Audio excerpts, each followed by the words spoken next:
Donald, Eric, quiero agradecerles la posibilidad y la iniciativa de poder generar estas actividades de conversación con todos los colegas, auditores y auditoras de Latinoamérica.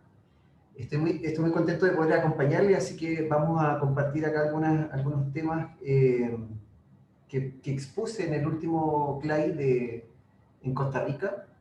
Así que para mí va a ser un honor poder compartir esta misma presentación con todos ustedes y profundizar quizá en algunos temas que a ustedes les sean de interés. Entonces vamos a hablar de la auditoría gubernamental y cómo esta auditoría en especial puede entregar una estrategia de aseguramiento para la rendición de cuentas que los gobiernos, ya sea nacionales y locales, en todos los países nuestros, en Latinoamérica particularmente, deben entregar a la ciudadanía con transparencia, probidad y también con una buena rendición de cuentas o accountability, como se conoce.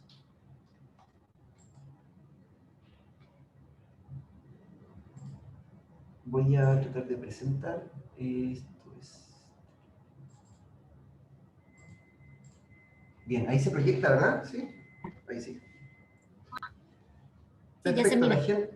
Ok, gracias. La agenda que nos convoca, vamos a hablar un poco de cómo nos ven en términos generales la auditoría gubernamental, cómo nos vemos nosotros como siendo auditores gubernamentales y entregando esta información, ¿no? Y este trabajo en términos de las instituciones gubernamentales, cómo estamos realmente de acuerdo a algunos estudios que he concentrado en esta presentación y algunos comentarios o algunas propuestas de cómo y dónde queremos llegar, ¿no? Entonces, lo primero, lo interesante en cualquier análisis es conocernos a nosotros mismos. Y desde ese punto de vista, saber cómo estamos hoy día en términos de preparados en lo que es auditoría gubernamental, y vamos a hacer también algunos matices con algunos otros conceptos. Bueno, entonces, ¿cómo nos ven, no? Hay un factor común, un común denominador o un denominador común, como dice acá, que hay un descontento generalizado a nivel mundial, no solo en Latinoamérica, sino que a nivel mundial, y hay un sentir de la ciudadanía que está molesta, que está manifestándose, no solo a través del diálogo, sino que también a través de distintas formas no formales que nos están afectando como sociedad. ¿Okay? Ustedes pueden ver aquí imágenes de manifestaciones de distintos lugares del mundo, en los cuales están exigiendo algo, están manifestando un descontento, un desánimo, y en la cual está imputando normalmente a los gobiernos, a las instituciones públicas, a sus gobernantes, de que tenemos que hacer mejor las cosas y que la protección social es un elemento fundamental para cualquier ciudadano de cualquier país y cualquier nación. Entonces hay un denominador común que nos recoge a todos como países y que efectivamente generar una gobernanza o un buen gobierno en términos sociales, políticos, económicos, ambientales, educacionales en distintas aristas. Entonces tenemos que reconocer que hay una situación que nos incomode, que nos está llevando a generar acciones, y esas acciones tienen que ir en un mejor gobierno. También tenemos muy de cerca muchas situaciones que ocurren en el sector público, en la administración pública, que es por ejemplo el soborno, en la cual alguien pone a prueba, ¿no? La empatía pública o el devenir o el comportamiento público, ¿verdad? Sobre algunas decisiones. Entonces, aquí está manifiesto de que alguien quiere sobornar o pagarle a alguien para que tome una decisión en particular o que deje de hacer cosas o incluso haga cosas en virtud de este pago. Están los desvíos de recursos, que en general todo recurso público a través de los impuestos que se recolectan y otras vías de financiamiento, lo que busca es financiar proyectos sociales. Ahora, cada peso que se pierde, cada dólar que se pierde en este sentido, dejas de beneficiar a algún ciudadano o ciudadana para un proyecto social. Por tanto, el desvío de los recursos también es un tema que nos afecta en términos de sector público. El nepotismo o la colocación de familias dentro de la administración pública también es un tema que trae problemas, que ha traído problemas y que traerá problemas en el futuro si se sigue con esa práctica. Fíjense que hay un árbol genealógico y donde lo interesante acá es que dónde está la toma de decisiones respecto de grandes situaciones como contratos. Fíjense que los contratos, hay un negocio a la novia, un contrato a una empresa familiar, un contrato a la constructora de la hija. Entonces, cómo se van dirigiendo los recursos públicos a través de este nepotismo y las decisiones que cada uno puede tomar en familia también, ¿no?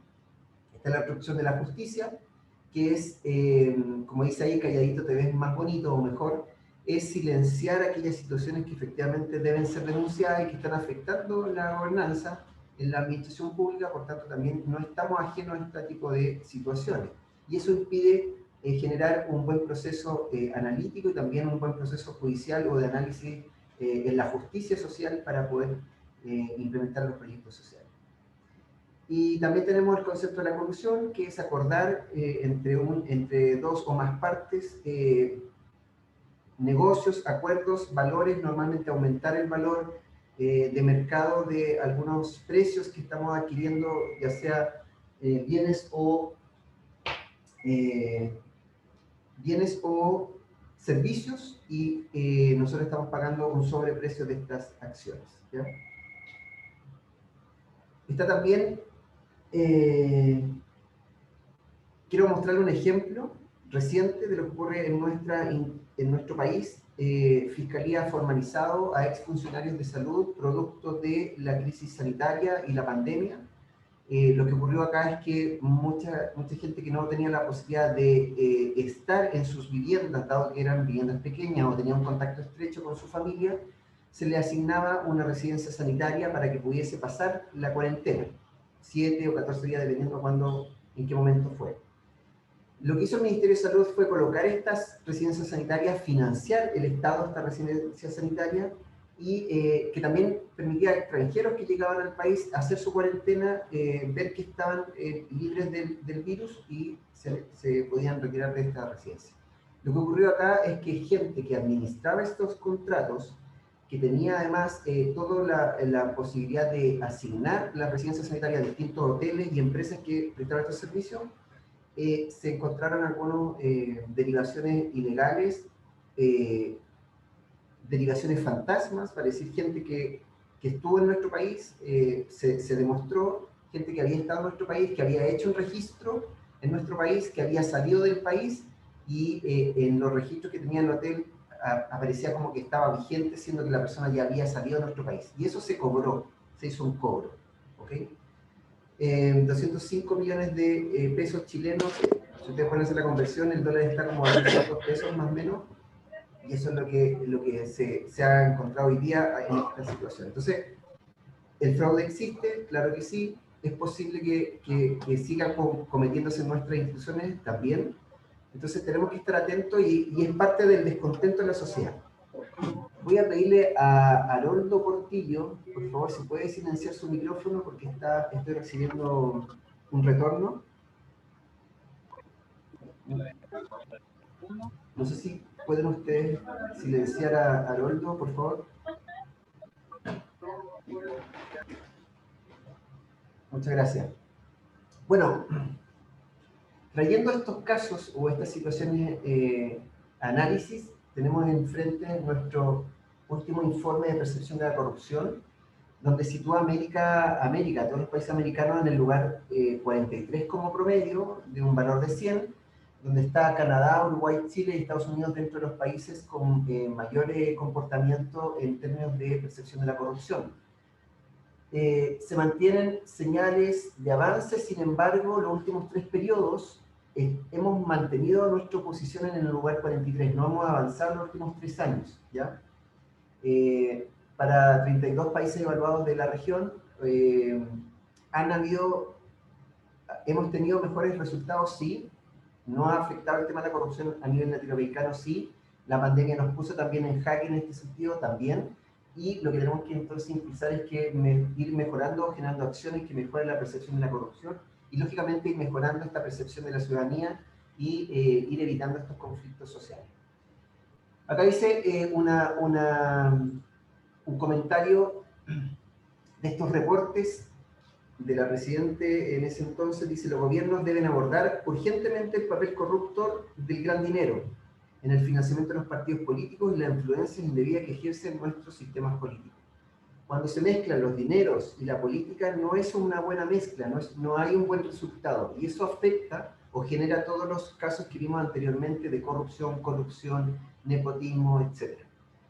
Le damos otra opinión de un entendido en la materia respecto de este reporte de percepción de corrupción. Dice, en entornos autoritarios, donde unos pocos tienen todo el control, los movimientos sociales son el último recurso para poner freno al poder. Eso es súper interesante. Porque ¿qué nos dice esta frase? Que cuando nos unimos como sociedad podemos generar un apalancamiento respecto de esos gobiernos que son autoritarios y donde el control lo tienen algunos pocos, ya llámense políticos, empresas, etc. Entonces acá lo que nos está señalando el director general es que efectivamente la sociedad tiene la posibilidad de hablar y de poner en jaque muchas veces muchos gobiernos, muchas autoridades, y eso lo hemos visto en Latinoamérica, y no solo ahora, sino que muchos años anteriores. Dice, será el poder de los educadores, tenderos, estudiantes y personas corrientes de todos los ámbitos el que logrará pedir cuenta a los poderosos, que es un poco lo que estamos invitados, ¿no? La rendición de cuentas y que estamos conversando en este momento. Ahí ustedes pueden ver la cita donde pueden obtener estos informes, son súper interesantes, son largos de análisis, pero les invito a que lo lean porque nos entregan bastantes tips, en particular de países, de otros continentes incluso, y cómo ha sido la variable del avance en términos del ranking de este estudio. ¿Cómo estamos? Acá les quiero presentar algunos estudios que han salido en distintas organizaciones internacionales que han hecho una especie de radiografía o una análisis de cómo nos hemos comportado en algunos aspectos en distintos países latinoamericanos. ¿Bien? Les quiero presentar la situación nuestra en términos de cómo está en Chile el concepto de auditoría gubernamental. Nosotros tenemos tres poderes hasta hoy, tres poderes del Estado, que es el poder legislativo, judicial y el poder ejecutivo, donde está el poder ejecutivo, que es quienes gobiernan en particular, y tenemos que entender y ser súper claro en esto, que los que gobiernan son los partidos políticos y las coaliciones que se forman en estos aspectos políticos. Eso no podemos desmerecer ni no reconocer esa situación. Los gobiernos están dirigidos por partidos políticos conglomerados políticos, ¿ya? En ese sentido, hay una elección de un presidente con su gabinete, ¿verdad?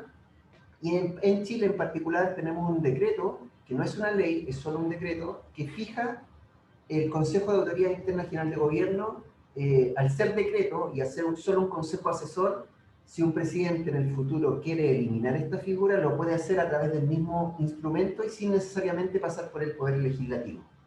¿Ya? Entonces, esa es la característica que tiene hoy día nuestro Consejo de Auditoría. Hubo en alguna oportunidad una presentación de un proyecto de ley para darle más firmeza legal, que eso está todavía en el Congreso Nacional y que no se ha discutido hasta la fecha. Este Consejo de Auditoría está dirigido por un auditor general de gobierno, que a su vez tiene un comité técnico con los auditores ministeriales de distintos ministerios, donde yo tuve la oportunidad, como bien presentaba Jaime, de ser auditor ministerial del Ministerio de la Cartera de Salud. ¿Okay? Existe dentro del ministerio comités de auditorías ministeriales donde uno debiese reunirse con todos los jefes y auditores internos de esta cartera de Estado, contarles que, por ejemplo, en salud, el comité de auditores a nivel nacional en salud éramos alrededor de 350 auditores, profesionales de distintas especialidades, desde médicos, enfermeras, tecnólogos médicos, químicos, auditores, administradores públicos, ingenieros en distintas ramas. Entonces era un equipo multidisciplinario que podíamos atender todas las auditorías del sector salud, auditorías desde el punto de vista clínico, asistencial, etc. Entonces se conforma con los equipos de auditoría, va subiendo, se genera un comité particular de todas las jefaturas o los representantes de estos servicios públicos. Luego hay un comité donde se juntan todos los auditores ministeriales y lógicamente van reportando información a este consejo de auditores. Esto está a nivel de Ministerio y Servicios Públicos.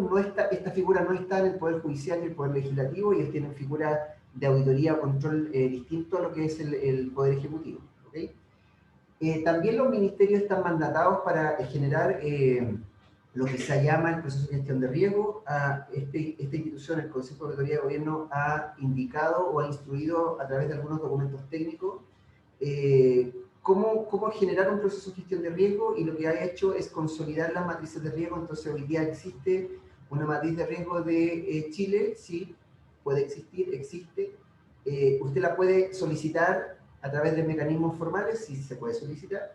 Entonces, existe hoy día el proceso de gestión de riesgo en el gobierno de Chile, existe, y existen los comités de gestión de riesgo que operan a nivel de servicio público y también a nivel del ministerio.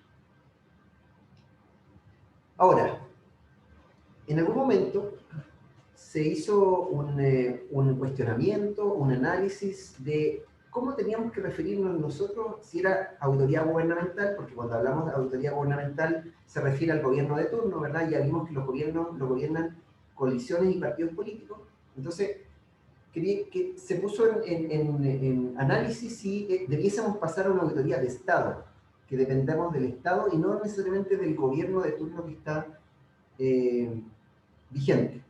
Yo tengo distintas opiniones, ¿verdad? Entonces la pregunta ¿es eso posible? Yo al menos, como dice ahí, no tengo una respuesta, pero sí tengo una opinión en distintos escenarios. Bueno, la pregunta entonces que nos podemos hacer es, ¿cómo cada uno de nosotros llegó a ser auditor de gobierno o auditor gubernamental?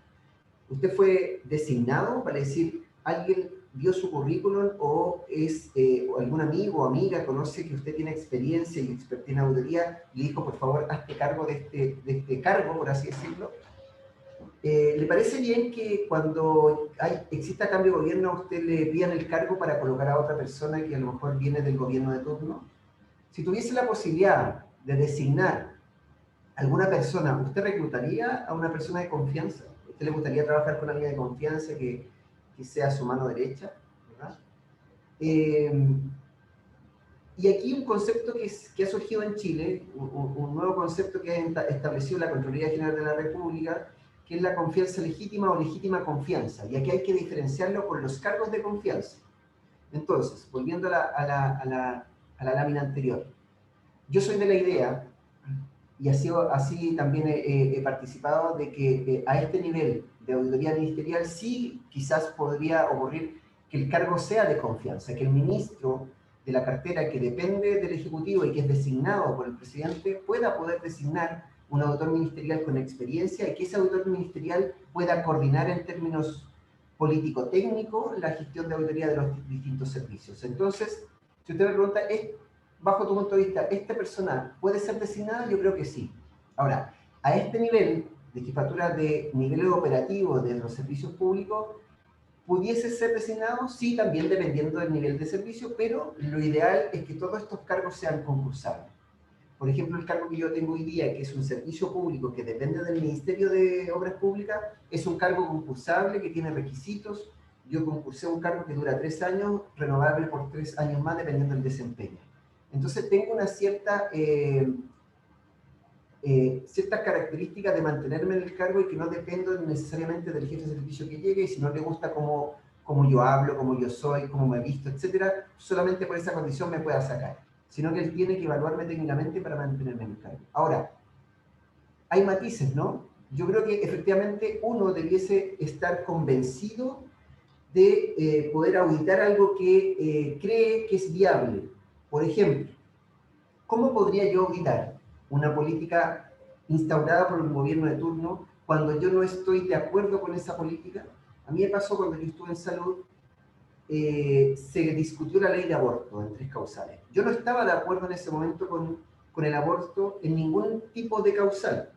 Sin embargo, cuando comencé a escuchar experiencias de personas que habían sufrido violaciones o mamás que habían muerto porque no habían podido sacar el feto que estaba dentro, que estaba muerto también, muertes maternales, etcétera, me di cuenta que efectivamente existía la posibilidad de poder generar estas 3 causales que en Chile existen. Entonces cambió mi percepción del sentido. Yo me pregunté en ese entonces, ¿yo podría haber auditado la implementación de la política pública de aborto en 3 causales si yo no tenía o no compartía esa política pública? Yo hubiese estado convencido de poder auditar algo en la cual no va con mi ideal. Entonces, sí creo que muchos de nosotros podemos estar dentro o debiésemos auditar algo que estamos convencidos que es una política pública que está bien implementada. Ahora, también tenemos la posibilidad de auditar una política pública que está mal implementada también. Pero creo que también la convicción de una política pública puede ser mejor auditada y con otro prisma, que si yo me sesgo en el sentido de que yo no estoy de acuerdo con esa política. Entonces, hablar de autoridad gubernamental o hablar de autoridad de Estado es súper complejo, podríamos tender a eso sí. Yo quiero presentarle ahora algunas ventajas y desventajas de estos dos criterios, ¿no? Autoridad gubernamental, ventajas, conexión con los ideales, lo que acabo de explicar.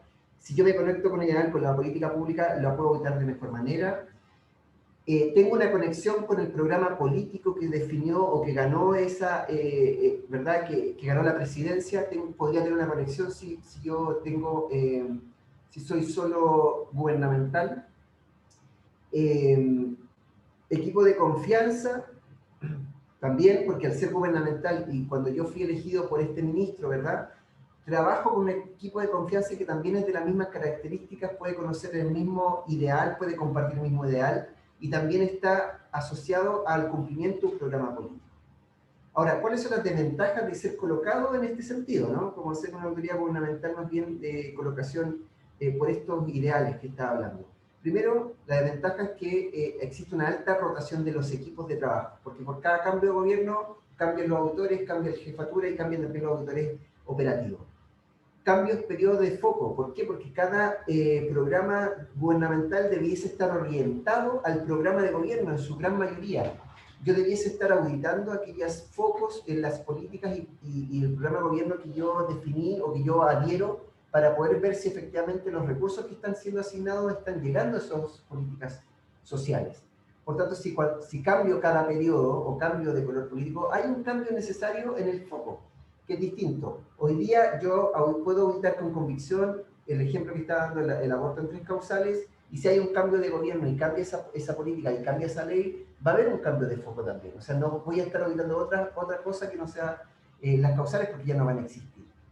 Y lo otro es que una desventaja es cuando a mí me coloca, ¿verdad? O yo trabajo con alguien que me trajo, puede verse afectada la independencia y la objetividad porque yo respondo a la persona más que a los procesos de la institución. Entonces, una desventaja es que puede estar afectada, en este caso, la opinión del auditor. Ventajas de la autoridad de Estado, el espejo.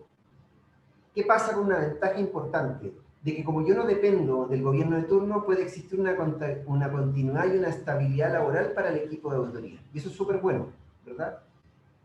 Hay una evaluación más de largo plazo, porque yo, independiente de los gobiernos que vayan pasando, yo tengo una mirada de Estado, entonces yo estoy mirando cómo la política, ¿verdad? En el largo plazo puede ser bien implementada o puede tener modificaciones en ese mediano o largo plazo.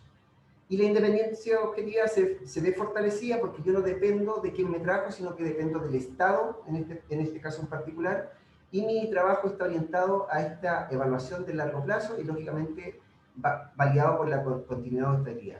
Ahora, las desventajas que yo observo son la falta de innovación. ¿Por qué? Porque si yo me quedo estancado en un cargo particular, comienzo a generar una conformidad o un status quo que me impide salir de mi estado de confort. Entonces, cuando yo estoy súper cómodo, calentito en un lugar, ¿verdad? Lo que no quiero es moverme.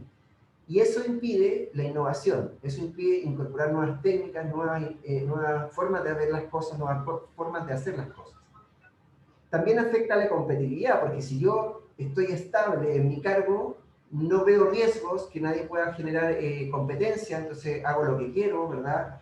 Oriento el plan hacia donde yo quiero, hago las auditorías que me son más fáciles, que son más practicables, no me meto en problemas, entonces la competitividad de ese cargo se ve afectada y lógicamente es un circuito, ¿no? Esto es como efecto dominó. No hay innovación, no hay nuevas competencias, no hay nuevas formas de hacer las cosas. Y otra desventaja, que al mantenerse en el tiempo hay una desconfianza política con los gobiernos de turno. O sea, muchas veces pueden incluso silenciar. Marvin López, muchas gracias. Muchas veces lo que decía era que yo puedo, si yo me mantengo en este cargo, siendo un auditor de Estado, y están pasando los gobiernos que están cambiando normalmente de color político, muchas veces yo puedo ser incluso hasta excluido de este equipo técnico o equipo político porque no soy de la confianza que ellos traen. Entonces, puede ser que no me entere de los programas, de los temas estratégicos, no puedo poner el foco en lo importante porque yo no estoy conociendo cuáles son las estrategias que se están abordando, no sé dónde están los problemas, no sé dónde están las virtudes. Entonces, esa desconfianza política es una desventaja para poder desarrollar la función. Algunos escenarios que están en algunos estudios, por ejemplo, en el estudio de panorama de la administración pública América Latina y el Caribe del año 2020 que hace la OCDE junto al BID, hizo algunos análisis en particular de varios países latinoamericanos y hizo algunas preguntas. Aquí se las voy a compartir. Existencia, por ejemplo, de oficiales o unidades responsables de la implementación de políticas de integridad en cada ministerio de los países. ¿Sí? El 28% dijo que no, el 78% dijo que sí existía esto en algunos países que aquí están nombrados, como Guatemala, Ecuador, Brasil, Costa Rica, Honduras, etc. ¿Bien? Paraguay. Entonces, aquí estamos viendo cómo nos comportamos en eso, en lo que es la política de integridad en todos los ministerios de esos países. Ahora, los niveles de automatización, por ejemplo, de evaluación de algunas declaraciones de activos. En Chile nosotros tenemos una ley que habla de que todos los servidores públicos que tienen toma de decisión y también los auditores, independiente de cuál sea su remuneración, tienen que hacer una declaración de patrimonio e intereses para decir con cuánto tú entras a la administración pública, con cuánto te mantienes. Esta actualización es una vez al año en el mes de marzo, y con cuánto tú te vas cuando dejas el cargo. O sea, qué es lo que tienes, cuáles son tus bienes, cuáles son tus vínculos con alguna empresa especial, incluso si eres casado o no, y los bienes que puedas administrar de tus hijos o hijas. Entonces, fíjense, acá está el nivel de automatización de cada una de estas declaraciones. Por ejemplo, registro de negocio, el único que tiene informatizado o automatizado ese tipo de declaraciones es Chile. Todas las demás existen, pero son manuales. El registro de vehículos, o sea, cuántos vehículos yo puedo tener, o carros, como dicen ustedes en Centroamérica, también está, yo lo tengo que declarar, cuál es el valor de ese bien, de ese vehículo, cuál es su placa patente, su inscripción, el año, etc.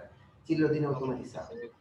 Declaración de activos anteriores al cargo. Por ejemplo, Argentina y Chile lo tienen automatizado, todos los otros países de manera manual. Registro de propiedad, acá yo entiendo que Chile sí la tenemos porque me toca declarar, por ejemplo, mis bienes raíces de manera automática, por tanto aquí debe estar azul. Todos los demás países lo tienen de manera manual. El registro civil, en Chile, todo lo que tiene que ver con la relación de registro civil de las personas, ¿verdad? Certificado de nacimiento, de matrimonio, el registro de inscripción de los vehículos, los carros, etcétera, mucha que tiene que ver con la persona, su vida como persona. Nosotros lo tenemos todo digitalizado y podemos acceder a distintos certificados de manera electrónica. Perú también. Cuentas bancarias, no tenemos declaración en Chile de cuentas bancarias, no la tenemos, por eso no aparecemos en este cuadro. No es, solamente para poder acceder a las cuentas bancarias debe levantarse un secreto sumario, por así decirlo, un secreto bancario, y eso tiene que ser dictaminado por un juez. Las declaraciones de impuestos nuestras son todas declaraciones electrónicas, más bien, bueno, hoy día hay una tendencia de un gran porcentaje, de ello más del 95% se hacen la declaración de impuestos a través de mecanismo electrónico. Son muy pocas las que se presentan de manera manual. Normalmente el Servicio de Impuestos Internos, que es nuestro organismo que se encarga de la tributación, ha generado un trabajo muy grande y muy interesante en hacer la declaración de intereses de manera, perdón, de impuestos a través de la manera de declaración electrónica.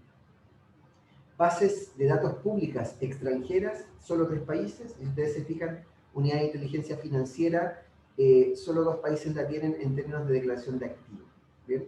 Entonces ahí tenemos cómo estamos haciendo transparencia, cómo estamos haciendo rendición de cuentas y cómo nosotros, como auditores gubernamentales, podemos estar tomando todas estas variables para incorporarlas a nuestros programas de auditoría y ver si efectivamente estas situaciones, en términos ya sea manual o electrónico, se están cumpliendo de acuerdo a como la ley lo estableció. Fíjense otra estadística, existencia de la función de auditoría en los ministerios. Solamente en algunos ministerios, Uruguay, Perú y Brasil, y en cada ministerio hay una unidad de auditoría en estos países. ¿Bien? Yo encuentro un súper buen porcentaje. Coordinación central de la función de auditoría interna, ¿bien? Con el Poder Ejecutivo, el 64%, y estos países tienen entidades fiscalizadoras superiores que normalmente son la Contraloría, que ellos asumen el rol de función de auditoría también en las instituciones públicas. ¿Bien? Luego, las normas para control interno incluyen principios y prácticas específicos para gestionar los riesgos y de fraude y corrupción. Ya yo comenté que Chile específicamente tiene un proceso de gestión de riesgo a nivel gubernamental y está explícitamente esbozado en el 36% de los lugares que vimos. No en un 19%, que es Perú y Ecuador, y algo se hace referencia en términos de gestión de riesgo en un 45% de los países. Entonces, hay bastante todavía espacio para avanzar en estas materias, sin duda, y los países estamos invitados a que podamos potenciar la rendición de cuentas a través de esta actividad, ya sea gestión de riesgo, función de auditoría o en la misma declaración de patrimonio. Aquí me voy a posar en términos personales dónde creo que debemos llegar o dónde queremos llegar. ¿Bien? Y para eso tenemos que tener en consideración los riesgos. Nosotros debiésemos gestionar nuestro plan gubernamental de auditoría basado en riesgos. Y los riesgos no solo los riesgos internos, sino que también tenemos que tener la posibilidad de analizar estos estudios que he presentado, considerar también un concepto súper importante que es lo que nos está diciendo la calle o lo que nos está diciendo la ciudadanía, que se llama escucha social, y también incluir estas situaciones a los riesgos de la organización. Ahora, hay riesgos generalizados que están planteados en estos estudios, por ejemplo, Richard Chambers, que es uno de los referentes de nuestro Instituto Global, ha planteado 7 principales riesgos que surgieron en el 2021 y que han traspasado a este año. La ciberseguridad, protección y privacidad de los datos, la gestión de riesgos de terceros, cómo me relaciono yo, ¿verdad?, con mis proveedores o con terceros involucrados, las condiciones económicas que están ocurriendo hoy día, sobre todo con efecto de pandemia, los cambios regulatorios en los distintos países, la gestión del talento, cómo yo voy generando esta conservación del buen talento y lo voy manteniendo en nuestras instituciones, y lógicamente cómo tenemos hoy día un plan de continuidad de negocio y la pandemia nos puso este punto en la mesa. Rápidamente tuvimos que sortear todas las situaciones respecto de cómo hacer las cosas, incluso situaciones que no lo habíamos visto antes. Yo por ahí vi un paper, analicé un estudio en la cual una empresa antes de la pandemia contrató un servicio de una consultoría en la cual le pidió que analizara los pros y los contras de instalar o instaurar el teletrabajo. Créanme que el estudio arrojó que la empresa no estaba posibilitada o no tenía las condiciones o no era factible implementar el teletrabajo. Llegó la pandemia y en 2-3 meses la empresa se vio obligada a implementar el teletrabajo y hoy día esa empresa está impulsando el teletrabajo dentro de su forma de actuar y le da la posibilidad a los trabajadores, dependiendo la actividad y la carga de trabajo, de hacer una mixtura en lo que es trabajo remoto. Entonces, efectivamente, el plan de continuidad de negocio de cómo vamos a enfrentar las distintas situaciones también nos pone en aprieto cuando tenemos que hacerlo de manera obligada y a veces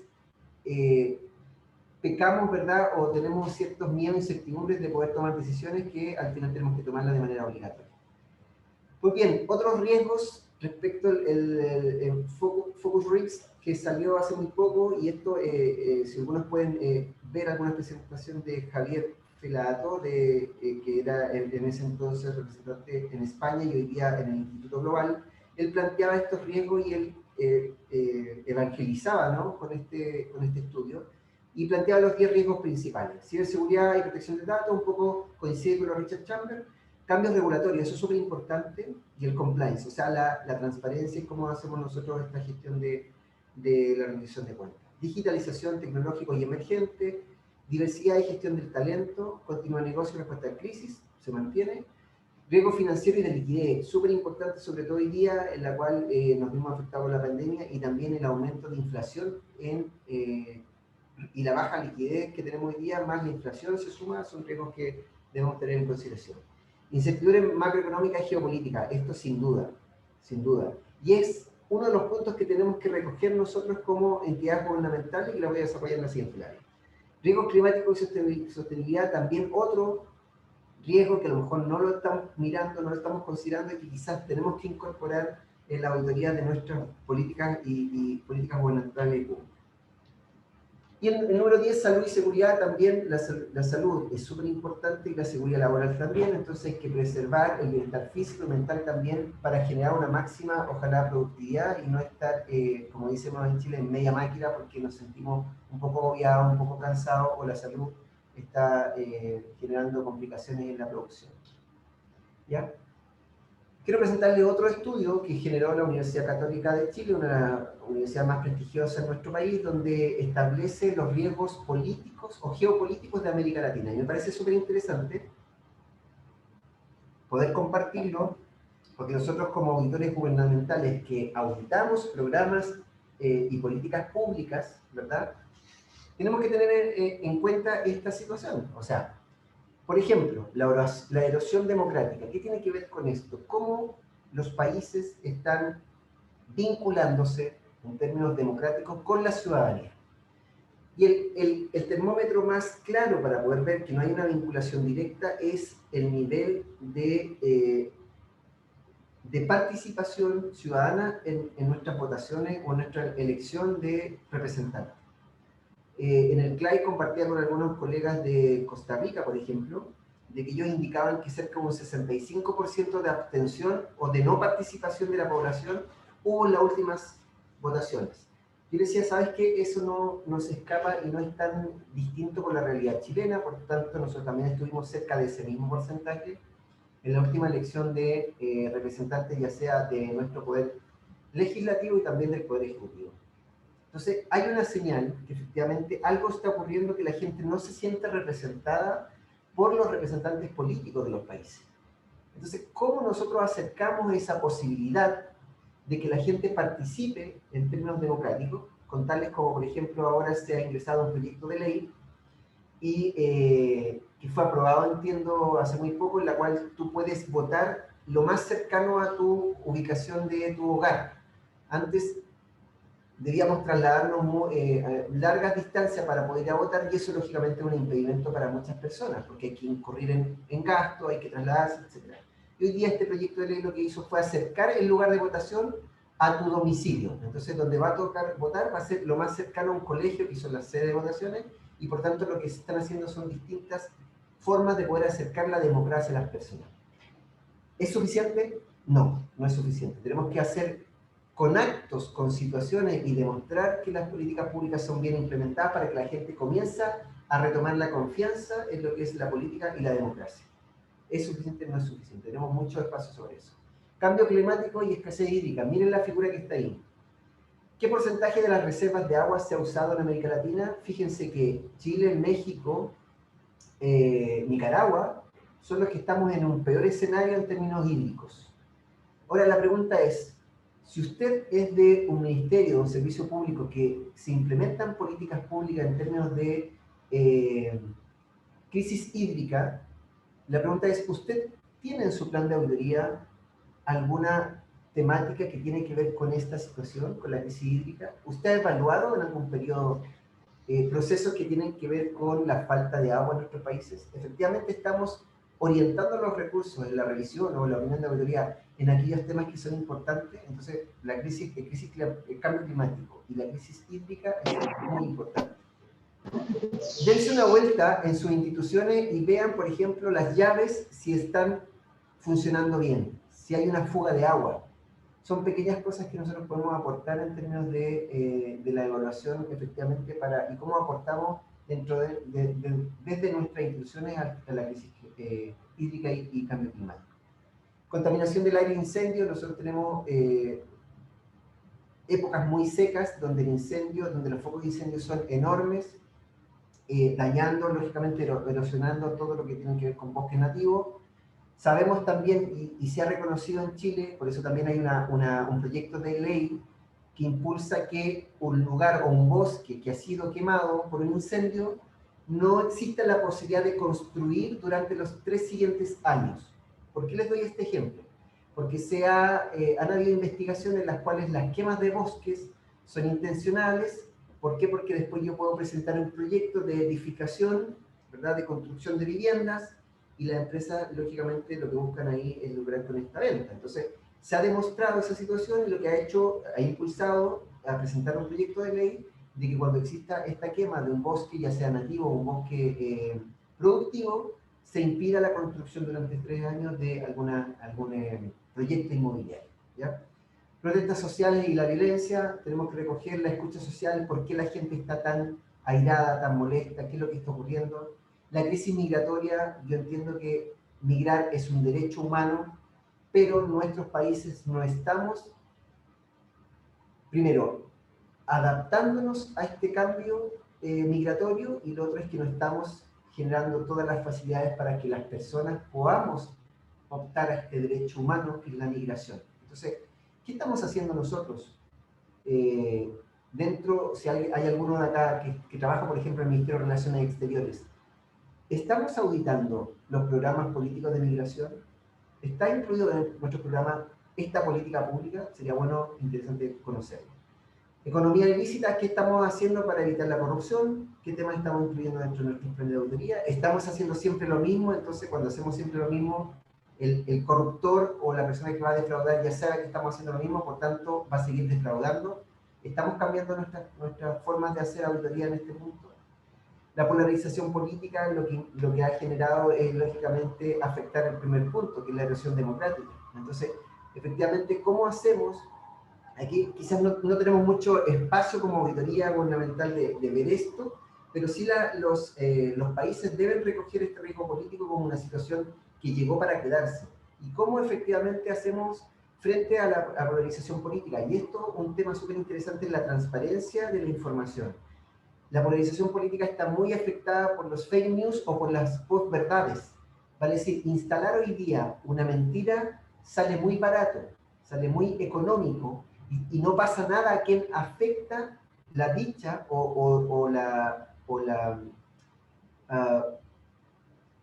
la experiencia de otra persona cuando yo coloco una mentira, ¿verdad? Estoy afectando a un tercero con esa mentira. Se publica en grandes letras en un periódico de matutino, pero cuando se prueba que eso no es verdad, a veces ni siquiera se publica, no se piden disculpas públicas, o sale muy pequeño en las últimas páginas de ese mismo semanario, ¿verdad? Entonces, lo que tenemos que tener cuidado acá y reforzar nuestras instituciones públicas es la transparencia de la información, y ojalá evitar la mentira, la posverdad o estos fake news. Por eso hay que tener mucho cuidado, mucho ojo en el manejo de redes sociales. Aquí también hay una brecha muy importante. Otros colegas que han presentado en distintos congresos han implementado o mostrado modelos para, por ejemplo, auditar las redes sociales. Entonces, no podemos nosotros meter como auditor gubernamental a auditar los reclamos, las redes sociales, los Twitter, ¿verdad? Los Facebook, si hay dentro de instituciones, y recoger qué son los comentarios que están dejando estas redes sociales. Claro que sí. Y ahí podemos, por ejemplo, recoger algún termómetro, alguna situación que no la teníamos prevista, de ver, mira, ¿sabes qué? Ha sido reiterativa esta queja y sobre este proceso, sobre esta sucursal, sobre esta dirección, sobre este servicio público. Entonces, la polarización también nos trae alguna posibilidad. Inversión extranjera en caída, la empresa se está llevando los recursos a otros paraísos, ¿verdad? Cuando ven que los países no están entregando las condiciones económicas, políticas, sociales necesarias, ¿verdad? Falta la integración latinoamericana, tenemos muchos grupos de interés en nuestros países que están buscando formas y se arman dependiendo de los conglomerados políticos, los colores políticos que hay en cada país. Lo que nos falta a nosotros es una integración americana y latinoamericana, y por eso felicito y quiero reiterar mis palabras al Instituto de Nicaragua, Guatemala y El Salvador, porque ellos vieron una oportunidad en esta integración y han logrado exitosos congresos y aprovecharon también el tema de la pandemia para poder unir fuerzas y generar esta integración latinoamericana que estamos comentando. Otro punto importante son los ciberdelitos que ya están recogidos en los riesgos anteriores, y otro tema que no es menor, que este estudio señala, que son las condiciones diplomáticas entre los países cuando se ven afectados otros países potencias. Por ejemplo, ¿qué pasa con el auge de China? ¿Cómo lo ha visto Estados Unidos? ¿Verdad? ¿Qué pasa con Rusia? ¿Qué pasa con Corea del Norte? Cuando hay condiciones o fricciones diplomáticas, los países como nosotros nos vemos afectados. Hay un dicho que lo quiero comentar, que dice que cuando Estados Unidos estornuda, Latinoamérica se resfría. O sea, ese es el efecto que podemos tener en términos de condiciones diplomáticas también. O sea, lo que puede ocurrir en una gran potencia, nosotros tenemos que tenerla en consideración en nuestras políticas públicas y también como un riesgo político dentro de América Latina. ¿Okay? Una invitación que la vengo proponiendo hace bastante tiempo. espero que Donald, que está presente, Jaime y Eric también me apoyen en esta posibilidad y podamos conversar con Francisco e impulsar que el Instituto Global considere esta variable. Porque yo creo que nuestra definición de auditoría interna que está en nuestras normas, ¿verdad? En nuestras instrucciones, recoge aquella parte solamente interna de la organización, ¿sí? No está recogiendo estos elementos que hemos comentado ahora que tienen que ver con la sociedad y el medio ambiente. Siempre está orientada a generar valor al accionista o al dueño de la institución y a la organización hacia adentro. Pero creo que nuestra definición de auditoría, sobre todo lo que hemos planteado ahora, que sí tenemos posibilidad de mejorar la nación, de mejorar nuestro bienestar común, de mejorar los países, tiene que ver también con la sociedad y el medio ambiente. Por tanto, yo creo que nuestra acción como auditoría gubernamental sí puede aportar a la sociedad y a la mejora o sustentabilidad del medio ambiente. Entonces, yo creo que se nos ha quedado chico la definición de auditoría interna porque solo está mirando hacia adentro de la organización o de la institución. ¿Por qué no nos ampliamos y vemos la posibilidad y nos aventuramos a que la definición de auditoría incorpore definiciones como la afectación o la ayuda al bien común, a la sociedad y al medio ambiente? Entonces generamos no solo valor organizacional, sino que también un valor social. Dejo la invitación. Ahora, entendamos también que podemos incluso adaptar el modelo de las 3 líneas, porque hay una cuarta línea que podíamos incorporar, sí, creo que yo que sí, que es la ciudadanía. Entonces, normalmente las políticas públicas o las decisiones organizacionales se hacen entre 4 paredes. Y lo que estábamos pecando, quienes hacen política o quienes ejecutan una política pública, es que no estábamos teniendo la escucha social, no estábamos poniendo el foco en saber qué la sociedad necesita, sino que estamos pensando desde un escritorio qué es lo que la sociedad necesita. Creo que ese es un cambio súper importante que tenemos que hacer y de a poco ir incorporando. Yo creo que en el modelo de las 3 líneas falta un actor fundamental, que son los stakeholders. Y es la sociedad. Es la sociedad que nos está impulsando a hacer las cosas de mejor manera y que nos está mirando. Es la sociedad civil, son nuestros proveedores, es el gobierno local, es el Estado. Efectivamente, tenemos una cuarta línea y es la escucha social y es la sociedad. Entonces, ¿qué tenemos que darle nosotros a esta escucha social? Fiscalización comunitaria, herramientas para que la comunidad pueda fiscalizar al ente público, ayudar en inteligencia, a la inteligencia de la información, aportar la rendición de cuentas, ¿cierto? Generar una contabilidad medioambiental. Aquí los sistemas de evaluación medioambiental tienen mucho que decir respecto de cómo hacer los proyectos y que no tengan un impacto en el medio ambiente. Investigación social, sin duda, o sea, generar inteligencia para que se genere una investigación, llamar a la sociedad civil y decirle, mira, tengo información, ocúpala y ayúdame a focalizar dónde están los problemas, quizás yo me estoy equivocando en esa focalización. Y lógicamente la invitación es que todos nosotros impulsemos a que nuestros terceros también participen de la votación. Yo creo que un 45% o un 50% de votantes es muy poco en cuanto a representación popular. Ya terminando, la pregunta es, ¿también usted está considerando los objetivos de desarrollo sostenible que tiene la ONU? O sea, primero los conoce, luego usted ha logrado incorporar dentro del desarrollo de su programa de auditoría elementos como eso, o usted solo está mirando procesos internos, que es finanza, pago, compras públicas. ¿En qué momento usted piensa dar el foco, verdad? Cambiar el foco hacia afuera, hacia la sociedad, hacia las políticas públicas, la implementación de una política pública, no solo si se cumplió con la compra para el desarrollo de esa política pública. ¿Usted se ha preguntado si esa compra efectivamente está siendo beneficiada a la sociedad? Sería bueno entonces quizás cambiar el foco de nuestra revisión y ampliar este foco o la cámara hacia aquellas situaciones que efectivamente se están desarrollando en las políticas sociales y también las políticas públicas. Por ejemplo, en términos de agua, acá un ejemplo súper importante. 673 millones de personas carecen de acceso a fuentes de agua potable. Pregúntese usted, ¿qué pasa si usted está dentro de esas 673 millones de personas? No poder tomar un vaso de agua, como el que yo estoy haciendo ahora, ¿verdad? Nosotros en Chile tenemos la posibilidad de tomar agua del grifo, de la llave, directamente. Yo voy, saco del grifo agua, porque tiene una purificación que me permite hacerlo. En muchos países en Latinoamérica eso no es posible. Yo tengo que comprar el agua, ¿verdad? Comprar en bidones, comprar botellas para poder beber agua. Yo no me veo en la posibilidad de estar dentro de esos 663 millones de personas. No concibo la vida sin poder tener agua, ¿verdad? Como dicen por ahí, el agua es vida, y más aún el agua potable. 2.400 millones de personas carecen de acceso a servicios básicos como saneamiento o retretes o letrinas, ¿vale? Es decir, no pueden ir a un baño. Una cosa tan simple como que para nosotros es algo súper habitual. Bueno, 2.400 millones de personas no pueden tener ese acceso. 70% del agua es extraída de los ríos, lagos, acuíferos, se utiliza para riegos. ¿Qué estamos haciendo nosotros? O, por ejemplo, el Ministerio de Agricultura para evaluar que efectivamente exista una justicia en el uso del agua para el riego, ya sea industrial o de consumo. ¿Qué estamos haciendo nosotros? ¿Estamos incorporando esta evaluación? Una invitación. Entonces, hay datos, distintos objetivos: salud, bienestar, educación, producción. Yo creo que aquí, en estos 17 objetivos, nos vemos reflejados todos los auditores gubernamentales que estamos participando de esta videoconferencia. Tome usted el que le asocia a su organización y vea si es posible auditar. Yo los desafío, yo creo que sí es posible. Considérelo, profundice sobre el objetivo de desarrollo sostenible.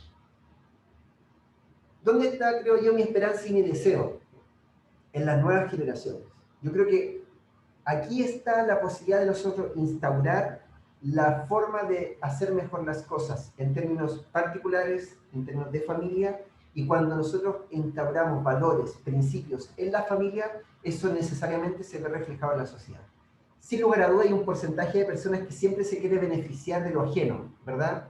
Y defraudar, hacerlo de mala manera. Siempre hay un porcentaje, pero creo que nosotros debemos instaurar una semilla en el pensamiento de nuestra juventud, de nuestra gente, de nuestros hijos e hijas, para tener un mundo mejor.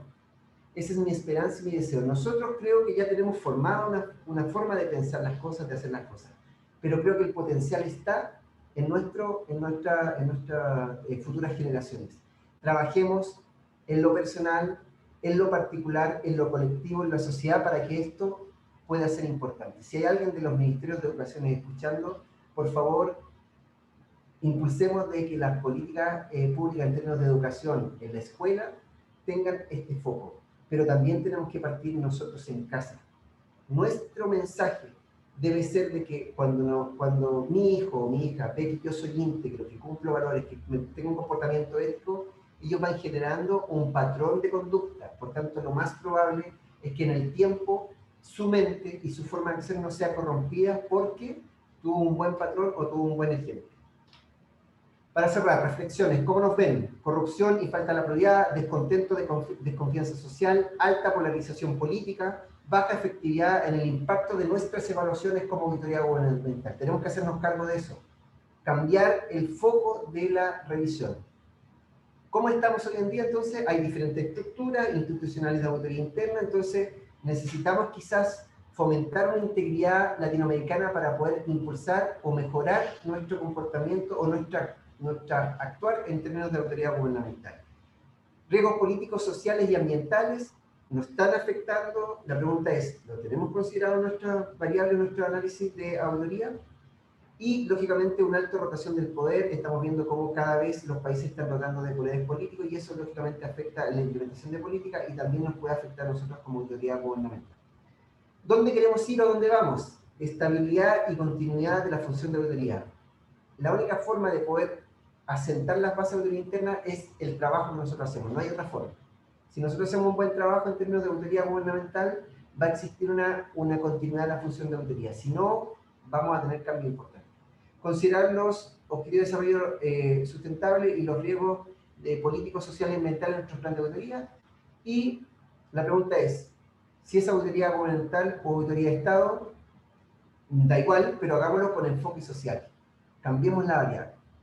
Yo invito a nuestros presidentes de institutos que nos están acompañando a que impulsemos a la creación de un comité de auditoría gubernamental. Yo me sumo, yo estoy súper interesado en que esto ocurra. ¿Dónde puede ser? Desde la FLY, ¿verdad? Hablemos con Francisco, ojalá llévenle esta idea, creemos por fin el Comité de Auditoría Gubernamental, si aquí hay colegas que se quieren sumar a aportar, a generar revistas, artículos, enfoques, a generar esta integración latinoamericana, totalmente invitados, pero logremos que esto ocurra, hagamos que la cosa ocurra y yo estoy disponible. ¿Y dónde puede ser? En la FLY o también en los institutos locales. Comencemos a sondear si hay potencial de auditores gubernamentales con experiencia en nuestros institutos locales que puedan ser quizás referentes de los institutos en este comité que pueda generar la FLY. ¿Cuándo? Ojalá lo antes posible.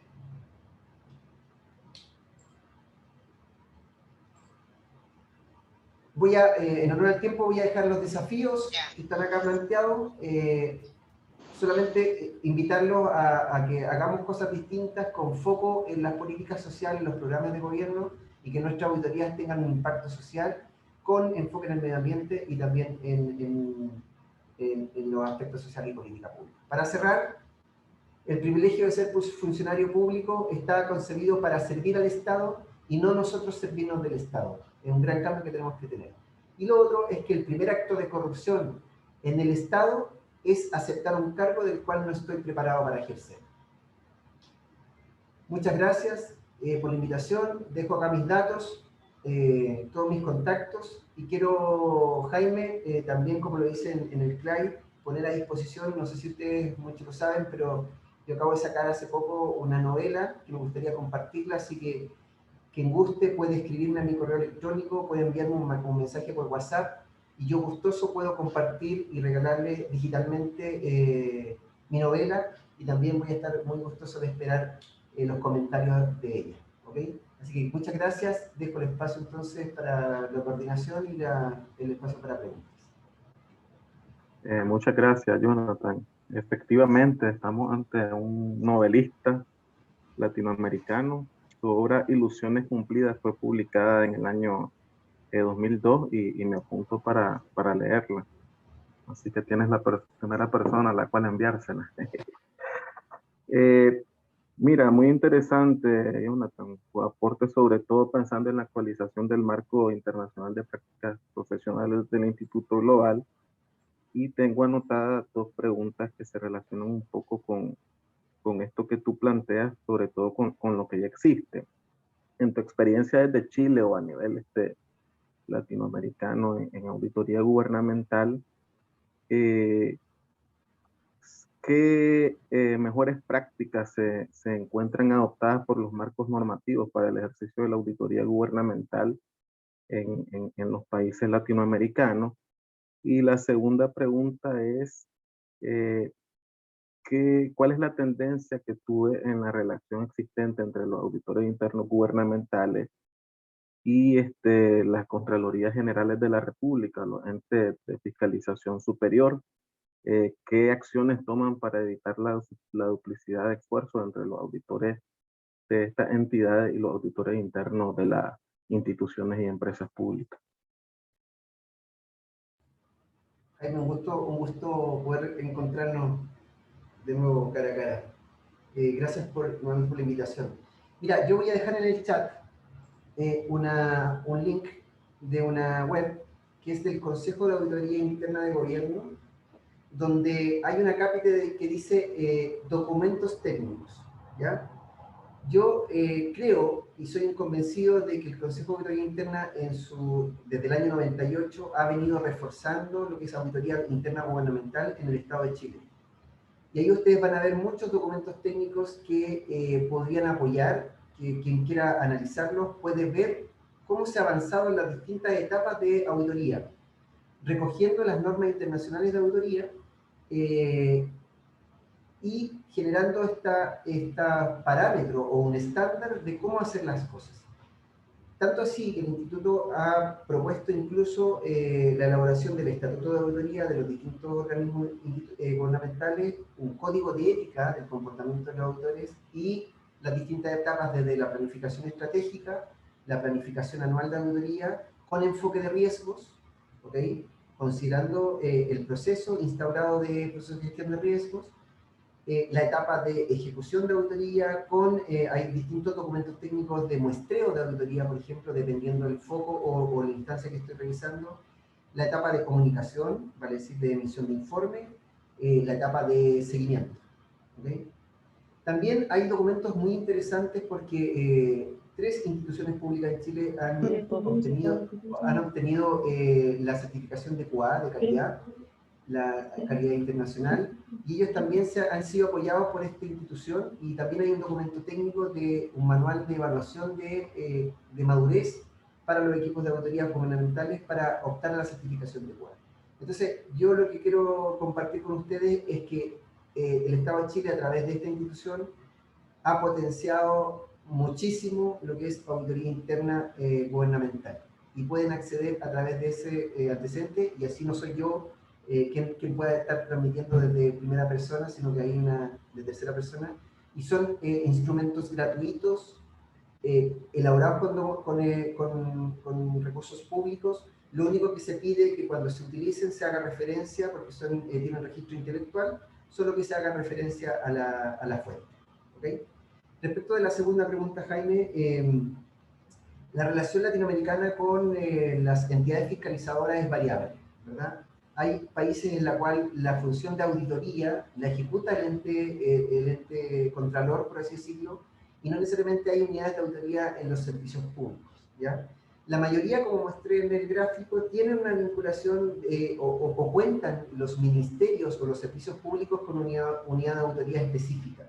Por tanto, hay una relación jerárquica, por así decirlo, de la auditoría interna con el jefe de servicio, el director de servicio, que tiene esta designación política, ¿verdad?, que hablaba anteriormente, y la Contraloría lo que hace en algunos aspectos, por ejemplo en Chile, genera vinculación técnica con estas unidades de auditoría o los referentes de auditoría interna. No hay una atribución jerárquica ni administrativa, sino que hay una atribución más bien técnica, de carácter técnico, en la cual se comparten buenas prácticas, y la Contraloría también lo que hace en Chile, sobre todo, es cuando va a auditar un proceso o un servicio público, puede tomar contacto con la jefatura de la unidad o del departamento de auditoría interna y pedirle cierta colaboración, e incluso también pedirle los planes de auditoría, los resultados finales de esa auditoría enfocado al proceso que está evaluando.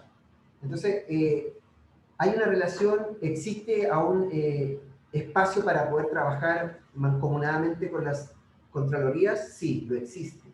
Lo importante es dejar súper claro y manifestar en estas conversaciones o en estas opciones cuáles son las responsabilidades de cada cual, ¿sí?